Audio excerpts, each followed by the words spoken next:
But hey, dude, what's going on? How's life treating you Good, recently? I man. feel like we haven't done a catch up pod in a while. Oh, it's been a little bit. Things are going good, man. I feel good. Body feels good. I'm healthy. Um, I tweaked my back not too long ago, so I was like recovering from that. And I think I might have told you I just didn't warm up during deadlifts. I just kind of sent it like how I normally do, like how I always have. And I was just like, okay, it's probably not the smartest thing. And um, but I'm fully recovered from that, man. I'm feeling good. I had deads today. Felt amazing. Hell yeah. Katie's still down in LA, so she flies back home tonight. So I go pick her. She flies in late, like after 10 p.m. So I'm gonna go pick her up tonight. Um, but yeah, man, I got a birthday this weekend. My birthday's Saturday. Let's Right. see. That's right. Yeah, Happy early. Happy thanks, early man. birthday. Yeah, Or we've I been guess having. as this podcast comes out, happy late birthday. Oh yeah, man. So we're gonna go axe throwing with the family. It's also my stepdad's birthday on Saturday as well. So we're gonna go axe. Have you ever done that? At one time I did it. It was a lot Yeah, of fun. It yeah, was a good time, yeah. yeah. I've done it one time as well. And yeah, so we're gonna do that with the family on Saturday. Hopefully, get some decent weather this weekend so I can get out on the water and fish.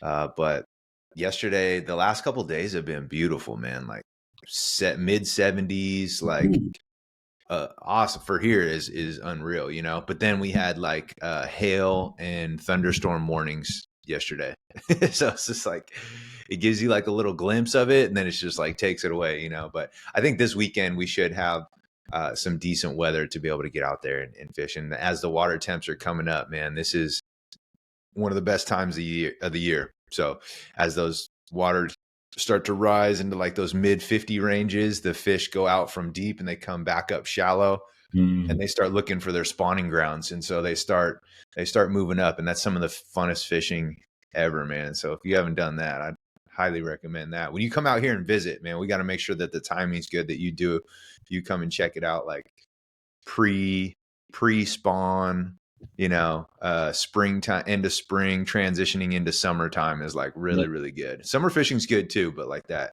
right before that summertime is awesome, man. What about you? You've been golfing? You went golfing, right? I did recently again, but I do have before I get into me, I do have a question for you because you Yeah. you talked about like hurt your back recovery, and I think a lot of Oh folks yeah. out there struggle with that. Like I like how do you go about the recovery process? It's tough, for like that type A person who just wants to like Yeah. get at it and get after it. It's tough to take that time away or to go about lifting or working out in a different way. And I know also there's the folks that are like, oh, I have an injury, I can't do anything. Right. Yeah. So like I'm curious for your like how did you go about like recovering and how did you know that it was like a needed thing to take time away from deadlifts or take time away from certain things? Yeah, I think it's just like I'm so used to it now, but still that initial gut instinct comes up of like, damn, this sucks, you know? And then after that, like you immediately, like within the same session, my mind now is trained to, well, what can I do? What are the things that I can do that are within my control? How bad did I tweak it? Like what, like establish that first. And if there are things that I can do, like I modified when it happened, maybe like 6 weeks ago now, like I was in a position where I could just modify everything that I was doing to still get some movement in, right? Like I could still crush the other things, but things that engaged my lower back still that might have been a little bit more challenging. I was like, okay, maybe I can't do this movement, but I could do that one. Hmm. Or maybe I can go a little bit lighter and just move, get some good, healthy blood flow through there to help the recovery process. Or I have what's in my workouts called wild cards where I can like pick the movement for that day and just go, oh, you know what, I'm kind of feeling this movement, I can throw this into my workout for one of my movements today that I pick. And so it kind of gives me that freedom. And so I catered those wild card movements more towards getting some blood flow into my lower back. And so like I do things like the reverse hyper, like that's one of my favorite pieces Yeah. of equipment. And so I was just really hammering that. Um, and with like a light to moderate weight, of course, focusing on moving pain free, mobilizing, stretching, getting in those pigeon poses, stretching out the hamstrings, open up the hip flexors, like, and anything I could to help with the recovery without overdoing it. And the goal was always pain free. If you always think like, put yourself in that mindset of like, can I do things? And then what can I do? And let's make sure that when we do them, let's do them pain free. Because to your point, people are quick to write themselves off, man. Like I could have just sat and dwelled and been like, damn, I can't work out now, right? Like people are in that all or nothing mindset, which sucks because that's the easy thing to do, right? Like that's the easy thing for most people to do. But unfortunately, that's not how you make progress. That's not how you continue to progress.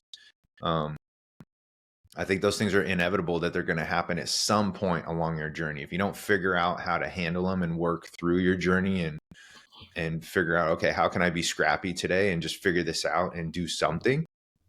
It's going to be a long road for you, man. That's where people get stuck. Yeah, dude. No, I think that's a good point. I've had that tons and tons of times over the course of the years with clients where Yeah. it's like I hurt my arm, right? So I can't work out. And I'm Yeah. like, okay, well let's take a step back here. Like, sure, you're going to be limited in what you can do, but guess what? We can work that other arm, right? There's research out there that by doing single arm exercises actually helps with that other arm, like not getting as like losing as much muscle, right? Yeah. The Because atrophy, if you right? like break an arm, you know, you're gonna that arm is going to naturally lose muscle, right? And it's going to look a lot smaller than maybe other parts of your body. But there is tons of research out there that like, okay, if I do shoulder press with my right arm because my left arm is hurt, that I'm actively like keeping that other arm in better shape. If I do bicep, it's like do everything with that. Now, also on top of that, we can work the lower half. Right now, maybe Yep. we won't be able to do dumbbell stuff, right? We're going to have to be creative. We're going to have to use machines more often than not with the lower half to make sure that we're not hurting that arm that's hurt. But that's like a huge thing that I think is people they lose all their momentum because of an injury. When in retrospect, like you don't have to do that, and maybe even like all that you need. It's like it's not a like yours wasn't a crazy injury, right? It was just like oh, you tweaked your low back, and you probably could have pushed through and you know been fine, but it would have just like lingered and lingered and lingered, and maybe got worse, and then got to the point where you had to take a lot longer period of time away, right? So it's like you went about it. You're like, you know what, I'm gonna do what I can, but I'm going to just make sure that I'm loosening it up and I'm doing mobility. And it kind of goes to show too of like how important it is to really stretch and do mobility before a workout and warm up and make sure that you're going in good. It's so easy when you don't have as much time to just like I'll rush Yep. into it. I'm just going to start doing it because I don't have that a lot of time. But you know, you'll be better off long term. You know, it might not happen for 5, 6, 10, 20, 30, 50 times of you like skipping that, but eventually it's going to come back to bite you. Yeah, it always does, right? Like and I was just taking it for granted all the years where I could just get away with doing it until my body reminded me, as of recent, it's pretty cold in the mornings, like things are tight. I was rolling out of bed and then going straight to working out, pulling weight right from the floor. And it's like, dude, what do you expect? Like I understand that you've been able to do it for years and years on end, but there comes a point where it's like, okay, you actually have to start doing the stuff you tell your clients to do. It's like it's those things. So yeah, man, all is well, and there's always some sort of little nick or tweak or bump in the road that you're gonna have to deal with. It's just it's all about what are you choosing, what are you actively deciding to do to get yourself back. And like I think shifting your lens of what can I do versus like we know the obvious things. We're very good at humans at pointing out the things that we can't do. And it's like, okay, once you've done all those, you might as well start finding solutions. You might as well start using your brain power and your energy and your focus and attention on the things that you actually can do. And I preach that to my clients all the time. And so now for me, it's second nature. Like I'll still have those initial instincts of like, fuck, not again, like, or damn, like that's your fault, idiot. Like you should have warmed up. Like, it, you earned that right there, basically, and it's like, okay, once I get over that, now we have to come up with an action plan. Now, can I do the rest of the movements in my workout? If not, what are some alternatives that I could do? Okay, great. It's going to be tough going about the rest of your day. Be careful picking up things off the floor. Make sure you use your legs. Like, oh man, I got to go to Costco and pick up a bunch of, heavy ass water and, uh, cat litter and shit that's heavy. It's like, okay, cool. You got to brace yourself. You got to get the cart where you can put it on the bottom. It's like you got to start thinking ahead and being proactive with the stuff. I know it sounds like very elementary, but I don't think people keep that stuff in mind. And so they're just in this like self-pity thing where they're, the rest of their day is just, or the rest of their weeks are just screwed up. I'm going to call into work. I'm like debilitated. It's like, no, you're not. Dude, there's people walking around with one leg. Like you said, like if you injure your arm, there's people with no arms. It's like, you find a way. And when you put yourself in that mindset, it makes you like bulletproof in your process, because you're like, it doesn't matter what happens, nick, bang, tweak, disadvantage, like I'm going to find a way through. And so I think that's really important for people. You see the people that struggle with it, right? Like, and we all do, but you can see the people that, I should say, that stay stuck as they choose to be in that negative mindset, pessimistic mindset. Why'd this happen to me? I'm a victim. Like, that victim mentality doesn't get you anywhere. No. Well, and it's half of it's an excuse too, because it's hard, Yeah. right? The journey is difficult. It's tough to constantly make the choice of eating a certain way and working out and, prioritizing your body and your health, right? And so it's one of those things where it's almost like, oh, this is my ticket to, like, to sit on my butt and not do anything. Yep. Right. And it's my ticket. But the thing is that a lot of times it takes so much time to make things a habit and to build that momentum, that the last thing that you want to do is take a ton of time off, or to give yourself this excuse that you can't do anything, and that you don't, because you stop working out. And like I've talked about this on the podcast multiple times. I'll take a week off here and there. But then I get going right at that next week. And the week is because I've just, torched my body, right? It's like my body needs it. Yeah. And maybe I don't need a week, right? I could probably do 3, 4, 5 days, but I'm not doing nothing during that week. I'm doing yoga. I'm doing mobility. I'm making sure that I'm moving and I'm walking and I'm doing those things.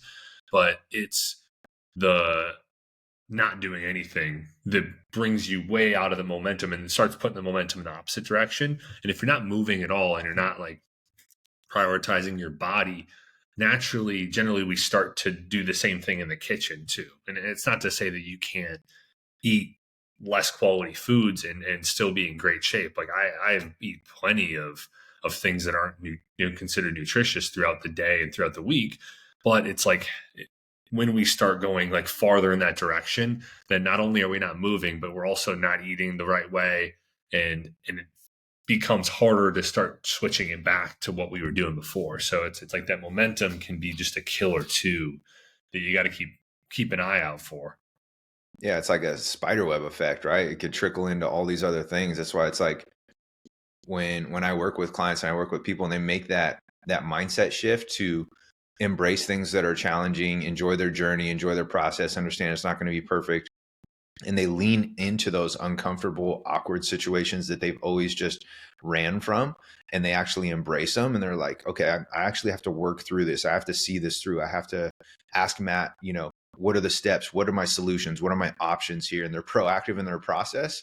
I get super excited when I see that, because I'm like, man, this is going to trickle into everything else. It's the same thing when they find that they get some bullshit email at work that they, stuff gets thrown on their plate and they got a curveball, and they're like, man, I was just planning on leaving and going here and doing my workout, and I got derailed because my boss is trying to throw all this on my plate and I'm trying to get out of here. It's like, cool. How do you respond right now? It's the same thing. It's like no different. And so I think the mindset that's required to be successful in health and fitness trickles into everything else that we do. And it's really cool to see when people are like, you can see them in the process of like, they're embracing the friction. They're like, dang, this sucks. I'm moving in mud and it's uncomfortable, and like I'm scratching and I'm clawing through it, but they're proactive in trying to find a solution. That's the stuff that lights me up, because I'm like, they're not just settling and going, oh, well, it is what it is, right? Like I'm the victim and like, this sucks. It's like, well, yeah. Okay, cool. Now what? Like, what are we going to do now? Right? Like, so what? Now what? Always is the answer.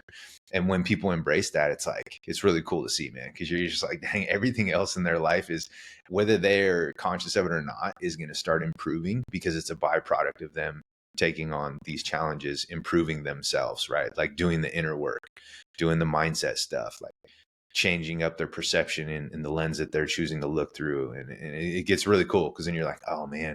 And they'll start, sure enough, they'll be like, man, dude, like things are going really good at work. Like my relationships are getting really good. And like, everything else starts to, it's a trickle effect, and it starts with like taking care of your body and your mind and doing all that, the inner work stuff, and improving you down at the deepest core. And then everything else kind of just follows, and they're just like, they get surprised. They're like, oh shit. Like, yeah, it's really cool. That's why I think everybody needs to embark on some sort of shape, form of, their health and fitness journey, because it shapes and molds you, and it'll surprise you and improve other areas that you're like, damn, I wasn't anticipating that, but fucking glad it's happening. It's pretty cool. Yeah. No, I love it, dude. And hopefully this one helps you guys kind of diving in to recovery and injuries, and that you don't have to get set back as far as a lot of times folks think, or that we can think we need to. You can still move forward, continue making progress, and doing it in a way that's going to help you recover, but also just really get closer to where your goals are. So if you did enjoy this, all we ask, share it with somebody who could help out, who has maybe an injury, or who has, constantly pushing through things that maybe they shouldn't. And so we do appreciate you every single week watching, listening. Hope you have a great rest of the day, and we'll be talking to you soon.